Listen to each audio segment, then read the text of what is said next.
آج کے مسلمان اللہ کے علاوہ تمام مخلوقوں سے ڈر رہے ہیں، اور ہمارے آباء اجداد کی تاریخ دیکھا جائے تو وہ صرف اور صرف اللہ سے ہی ڈرتے تھے اور اللہ کی ہی عبادت کرتے تھے۔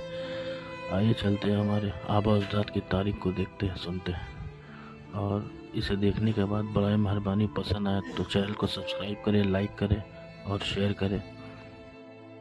عمر بن خطاب رضی اللہ تعالیٰ عنہ بہت ہی کروشل ٹائم پر مسلمانوں کے دوسرے خلیفہ بنے، کیونکہ ایٹ دا سیم ٹائم مسلمان اس وقت دنیا کے سب سے بڑے سپر پاورز رومن اور پرشین امپائر سے لڑ رہے تھے۔ ان تینوں امپائرز میں فرق یہ تھا کہ رومن امپائر پچھلے 1000 سال سے دنیا کی سب سے بڑی سپر پاور تھی، اور پرشین امپائر بھی پچھلے 800 سال سے دنیا کی دوسری بڑی سپر پاور تھی۔ اور ان دونوں سے ایک ہی ٹائم پر لڑ کون رہا تھا؟ مدینہ کی ریاست، جو اس سب سے صرف کچھ ہی سالوں پہلے بنی تھی۔ لیکن ان سب چیزوں سے ڈرنے کے بجائے حضرت عمر اور باقی صحابہ نے پہلے خلیفہ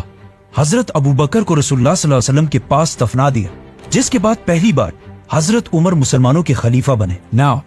جب محمد صلی اللہ علیہ وسلم زندہ تھے تو لوگ انہیں رسول اللہ کے ٹائٹل سے پکارتے تھے، لیکن ان کی وفات کے بعد لوگ کنفیوز ہو گئے کہ اب ابو بکر رضی اللہ تعالیٰ عنہ کے لیے کون سا ٹائٹل یوز کیا جائے۔ تو حضرت ابو بکر رضی اللہ تعالیٰ عنہ نے اپنے لیے بادشاہ، سیزر اور کسرا جیسے ٹائٹلز چھوڑ کر خلیفہ کا نام چوز کیا، اور اب حضرت ابو بکر کے بعد حضرت عمر نے اپنے لیے امیر المومنین کا ٹائٹل چوز کیا۔ جب حضرت عمر رضی اللہ تعالیٰ عنہ خلیفہ بنے تو مسلمانوں کی ایک فوج خالد بن ولید کی لیڈرشپ میں رومن امپائر میں لڑ رہی تھی، اور ایک دوسری چھوٹی فوج پرشین امپائر میں تھی۔ لیکن حضرت عمر کو رومن امپائر کی فوج سے زیادہ پرشین امپائر کی فوج کی فکر تھی، کیونکہ وہاں خالد بن ولید جیسا جنرل موجود نہیں تھا۔ خلیفہ بننے کے بعد جب انہوں نے دیکھا کہ پورے عرب سے لوگ ان کے ہاتھ پر بیعت کرنے کے لیے مدینہ آ رہے ہیں، تو انہوں نے اس ٹائم کو یوز کر کے پرشین امپائر میں مسلمانوں کی مدد کے لیے ایک نئی فوج جمع کرنا شروع کر دی۔ لیکن یہاں ایک بہت بڑا مسئلہ ہوا کہ حضرت عمر مسجد نبوی میں بار بار مسلمانوں کو جہاد کی طرف بلاتے رہے، لیکن پہلی بار انہوں نے دیکھا کہ پرشین امپائر سے لڑنے کے لیے مسلمانوں میں کوئی بھی تیار نہیں تھا۔ اور یہ اس لیے نہیں تھا کہ مسلمان لڑ لڑ کر تھک چکے تھے، بلکہ اس لیے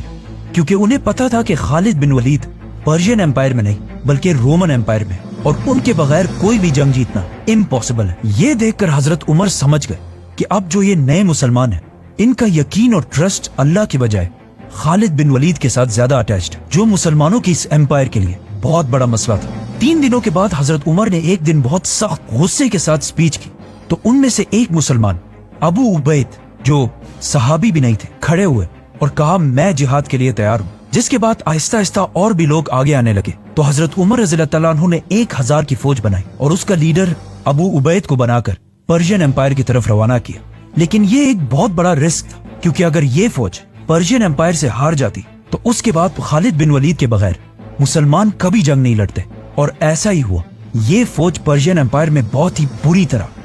ہار گئی۔ بٹ ویٹ، یہ فوج ابھی راستے میں ابھی تک پہنچی نہیں ہے۔